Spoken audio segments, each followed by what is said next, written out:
Heyo, welcome back to another episode of There's Danger Here. I'm Leilani, and today I think it's time we talk about another prison.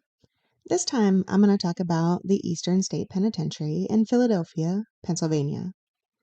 Before that began, however, Philadelphia's Old Stone Jail, which by 1776 was suffering from abhorrent conditions and overcrowding. The solution, although temporary, was the construction of the Walnut Jail.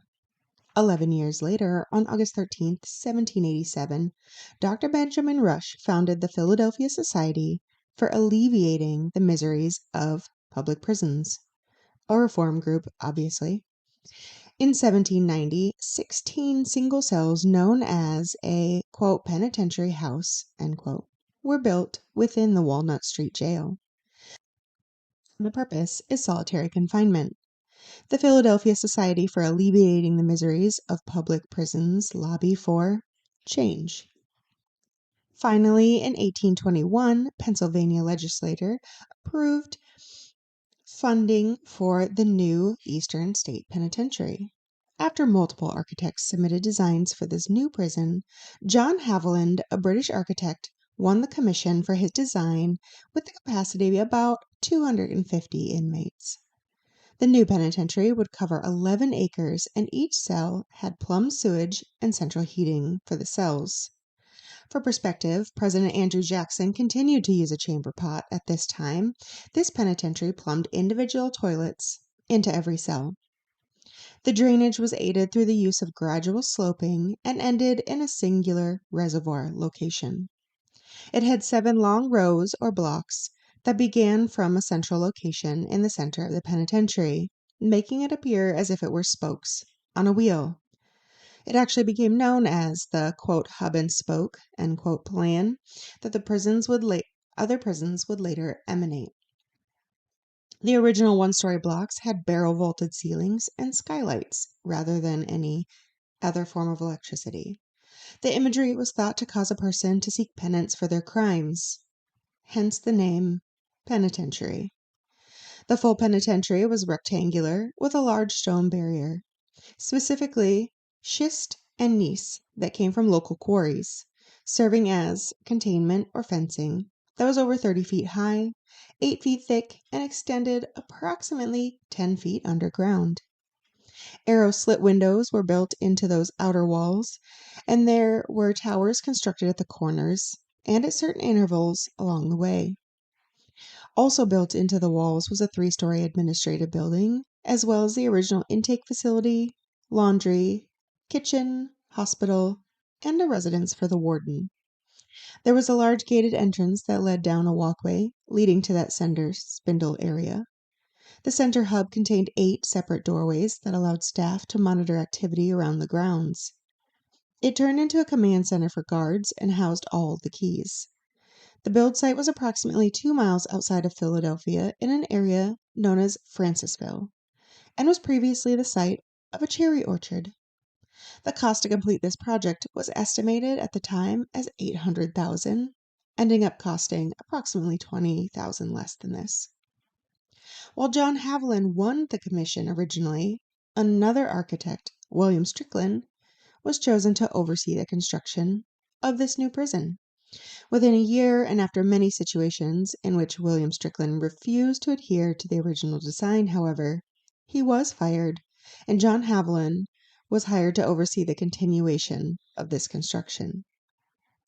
By April 23, 1829, legislation passed the, quote, separate or solitary confinement at labor, end quote, under the belief that solitude would help a criminal be regretful. This theory eventually became known as the Pennsylvania system.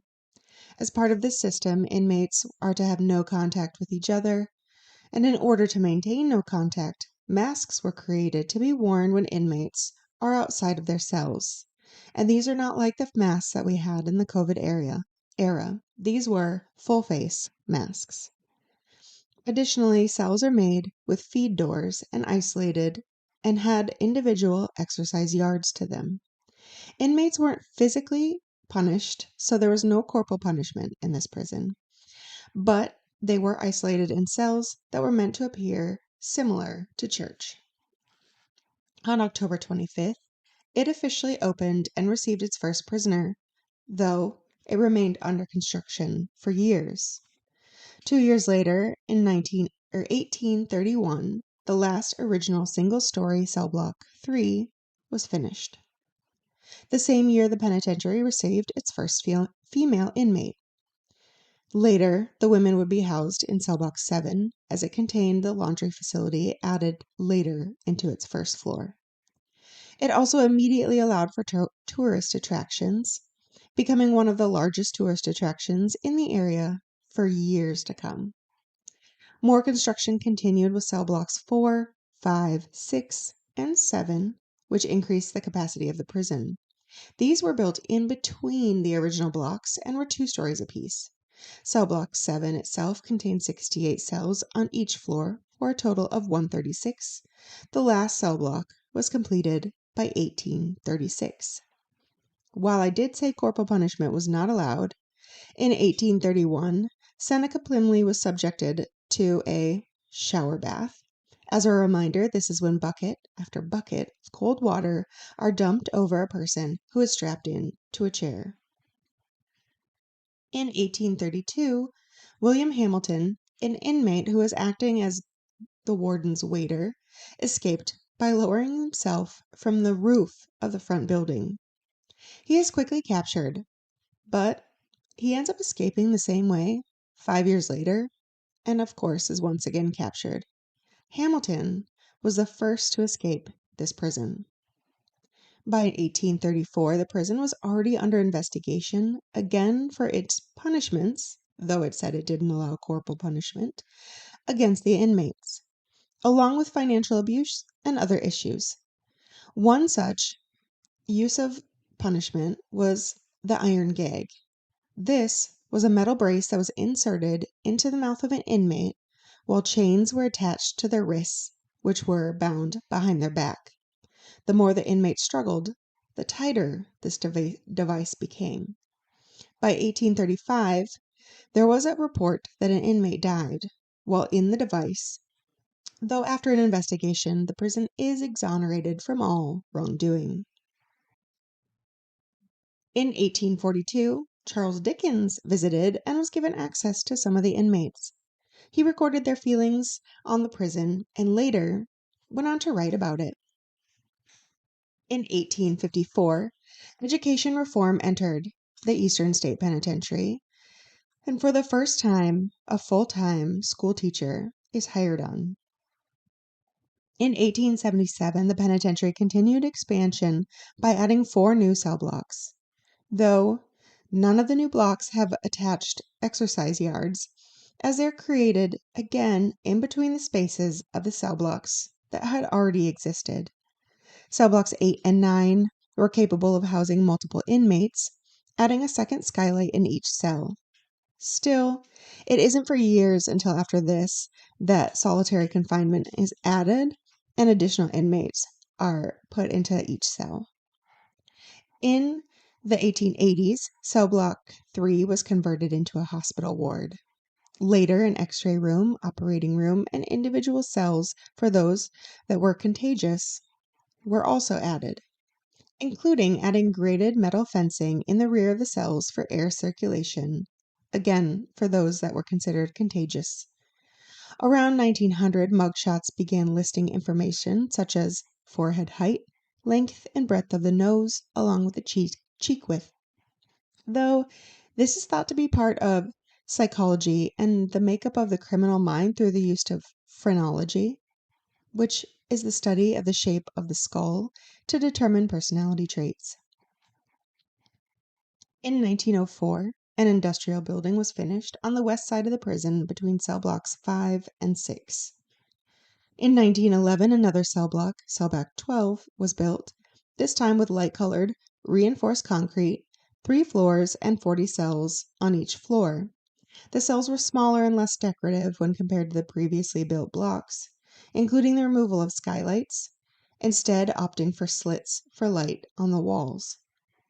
Between 1911 and 1926, cell block 13 was created specifically for punishment. The cells were 4 feet by 8 feet with an 8-foot ceiling. It contained a simple iron bed and a hole for ventilation, but no source of light. A radiator was placed in each cell, allowing those in charge to turn up or turn down the heat as they pleased. Here, inmates could be held for up to 30 days, depending on what landed them in trouble. In 1913, confinement with solitude is abandoned. Additional beds are added into the cells and further increases the capacity of the penitentiary. In the 1920s, multiple escapes had occurred, and as a result, security is finally pushed. Former military men were brought in, becoming security officers. Sentry boxes previously made of wood were replaced with brick. The Krag repeating rifle and Thompson submachine gun are also brought in. Metal head gates were constructed in each cell block to prevent inmates from making it to the central command center. The inmate visitation area is moved, and the amount of visitors at one time is now limited. Also in the 1920s, an investigation into the penitentiary proved that it's overrun with drugs and corruption. The landscape of the prison allowed for areas to be hard to view, especially with the addition of these multiple cell blocks that were put in between the original cell blocks. This allowed drug users easy places to use without being seen. By 1923, a grand jury was impaneled to investigate. The result was 6 former guards and 7 inmates being indicted on charges of smuggling and drug dealing. A drug smuggling ring led by a gang of inmates known as the Four Horsemen came to light. These 4 horsemen were self-appointed administrators of the prison. They formed a version of self-government. They printed passes with the word peacemaker on it, and with these, the people with the passes were able to move from block to block unabated. Even the guards let them move around freely. Those that opposed were strong-armed. When rival gangs confronted them, an on-again, off-again riot broke out that lasted 5 weeks. The result, after the riots were contained, was the confiscation of over 400 knives. In June, the Philadelphia Bulletin published information that was leaked by one of the original 4 horsemen, exposing the favoritism, neglect, and drug use within the penitentiary, and thus disbanding the original gang. The result was that by 1924, drug addicts were segregated into Cell Block 5, which became known as Doper's Row. Even still, drugs remained and ran rampant throughout the prison for years, including in August of 1927, when a $5,000 slush fund was found by administrators, along with a cache of morphine and cocaine. In 1923, women are removed from Eastern State Penitentiary and moved to Muncie. In July, Leo Callahan is serving a sentence for assault and battery with the intent to kill when he and 5 others created a homemade ladder and escaped over the east wall. They overpowered a guard and scaled the wall, after which they hijacked a car and sped off. 4 of them were recaptured within 6 months, 1 man being found in Hawaii. Leo Callahan was never recaptured. In 1924, Pep, the Governor Pinchot's dog, was sentenced to the murder of the house cat. Pep was sent to the Eastern State Penitentiary until 1929, when he was transferred to the Grateford Penitentiary. In 1926, once again, construction began, this time on Cell Block 14, with another 3-story cell block that contained approximately 112 cells. Once finished, the capacity grew to up to 1,700. 4 underground punishment cells were created at this time as well. They were known as Klondike and were dark cells that were built into the foundation itself. They were windowless, in which inmates could be forced to spend weeks in, and were known to look similar to tombs. Cell Block 14 was built and designed by an inmate who was a Harvard-educated architect prior to passing forged checks. In 1929, new inmate Al Capone had his tonsils removed in the operating room of the modernized hospital. He served 8 months for carrying a concealed deadly weapon. The same year, William Blackie Zubkowski stabbed another inmate outside cell block 10. William, also known as the toughest man in Philadelphia, was serving 70 to 140 years for 40 counts of armed robbery. Al Capone was released on March 17, 1930, but for fear of being attacked, was released hours before expected, long before onlookers started arriving to view his supposed-to-be public release. In the 1930s to 40s, the Angel of Death, notorious hitman Frederick Tenuto served time at Eastern State Penitentiary. He, along with 12 others, escaped cell block 7 through a tunnel on April 3, 1945. Found and recaptured 2 months later in Brooklyn. Side note, Tenuto was sent to Philadelphia's Holmesburg prison in 1946 as it was thought to be inescapable. So, of course, in 1947, he and several others did escape. Several years later, his barber, Arnold Schuster, called authorities to notify them of Tenuto's location. Arnold was subsequently shot and killed 2 blocks from his home following this, and Tenuto was in the wind. He was never recaptured. In 1933, after years of having no space, prisoners rioted. Fires were started in cells and workshops were destroyed. And the next year, they rioted again, this time over low wages. The prisoners short-circuit electrical outlets. Again, they started fires, but the riot is stopped by Warden Smith with the use of force. In 1934, the youngest inmate, 12-year-old Wilmar Jackson, is convicted of second-degree murder and is housed at the Eastern State Penitentiary. The same year, William Francis Sutton, one of the most infamous bank robbers, was admitted there as well, though he was later released after many of his convictions were overturned due to technicalities. By 1935, the phrenology craze is complete, and inmates were now fingerprinted at the time of their arrival to the penitentiary. Henry Adams was an inmate to be fingerprinted, and this allows his recapture after his own escape attempt. In 1937, a structure was added to the front of the building for more security. This was a large metal door that could be electronically opened from the inside. In the 1950s, the penitentiary purchased energy from the city of Philadelphia for the first time, and as such, the original engine room is demolished, which allowed for a large athletic field between cell blocks 3 and 4 to be created. In October of 1943, Victor Andreoli escaped by hiding in a truck as it exited the penitentiary. He was originally brought into the Eastern State Penitentiary in 1937 at 22 years old for first-degree murder when he and an accomplice shot and killed a state police officer. Victor was found at a diner in Chester, Pennsylvania. When confronted by police, he fired a shot before his gun jammed, and he was subsequently shot and killed by police. In 1953, Eastern State Penitentiary was renamed the State Correctional Institution at Philadelphia, or SCI-PHA. The same year, a state investigation recommended the removal of Cell Block 13. And so Cell Block 15 was built and completed in 1959, and 9 of the 10 punishment cells in Cell Block 13 were destroyed. Cell Block 15 became known as Death Row, housing the most dangerous inmates, and it was built between Cell Blocks 2 and 11 and had its own yard and its own watchtower. In 1961, the cell blocks were finally desegregated.